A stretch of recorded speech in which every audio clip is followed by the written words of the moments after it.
জয় রাধে, হরে কৃষ্ণ। ভক্তবৃন্দ দেখছেন আধাটা জয়পুর রথতলার ১৬ প্রহরের প্রস্তুতি পর্ব চলছে। পঞ্চম দোল থেকে শুরু হয় আমাদের এখানের অনুষ্ঠান। এখন দেখছেন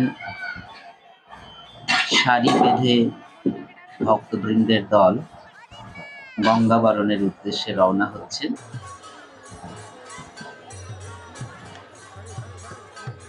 আমাদের পাশেই ঠাকুর পুকুর, সেখানেই চলেছেন, বা আমিও সঙ্গে যাচ্ছি।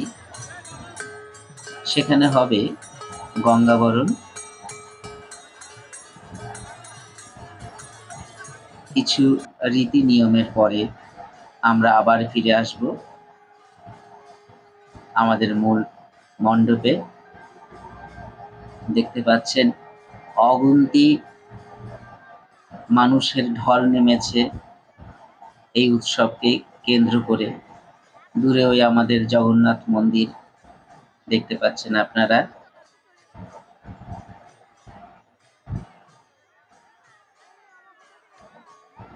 উড়ছে পতাকা, রং বেরঙের পতাকা, তার সঙ্গে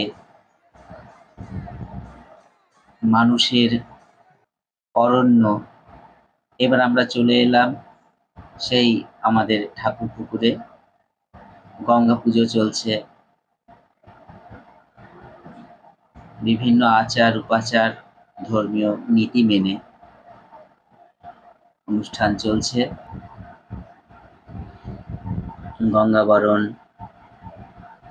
পালা চলছে।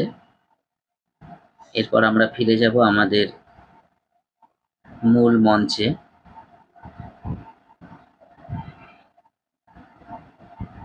চারিদিকে মানুষের ভিড়,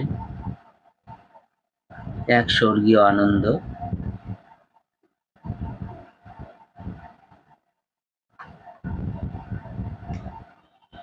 আমরা প্রদক্ষিণরত অবস্থায় আছি। এই যে আমরা চলে এলাম আমাদের মূল মঞ্চে, রথতলা মঞ্চে, হরিবাসরে। এখানে চলছে সবজি কাটার পালা। মায়েরা সব সবজি কাটছেন, দেখুন।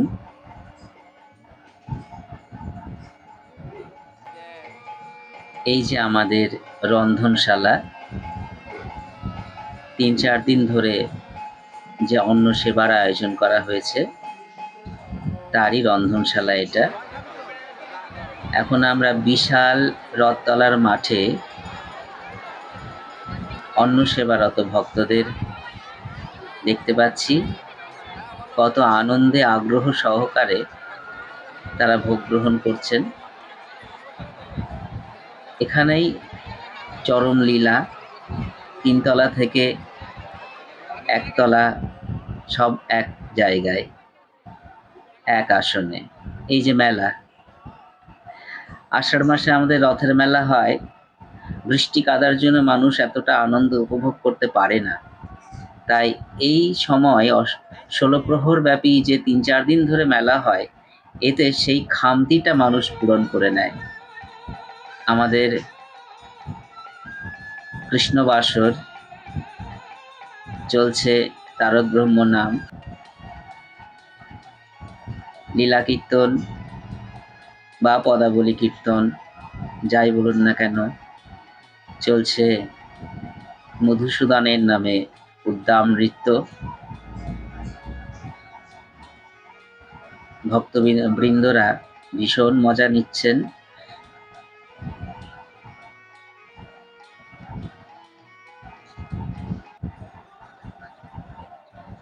আমরা আবার মেলা প্রাঙ্গণে চলে এসেছি। দেখুন, তিল ধারণের জায়গা নেই। এবং পাশেই আমাদের জয়পুরের বাৎসরিক যে অষ্টম প্রহর, সেটাও চলছে। মানে ২ জায়গার ভক্তবৃন্দ একত্রিত হয়ে যাচ্ছে, একেবারে একাকার। কি ভালো যে লাগছে। প্রত্যেকেই এসেছেন এবং এই খোলা মাঠে জায়গায় জায়গায় বসে তারা গল্পগুজব করে কাটাচ্ছেন, কেউ প্রসাদ খাচ্ছেন, কেউ মেলা প্রাঙ্গণে ঘুরছেন। আমার তো মনে হয় সামনের বছর নাগরদোলাও চলে আসতে পারে। সবাই খুব আনন্দ করছেন, এই দিনগুলোর জন্য অপেক্ষা করে থাকেন প্রত্যেকটা মানুষ, প্রত্যেকটা পরিবার, এবং দূর দূর গ্রাম থেকেও সবাই আসেন আমাদের এই উৎসবে। পঞ্চম দোলের ১৬ প্রহরে আধাটা জয়পুর রথতলা প্রাঙ্গণে। নমস্কার, সবাই ভালো থাকবেন। হরে কৃষ্ণ।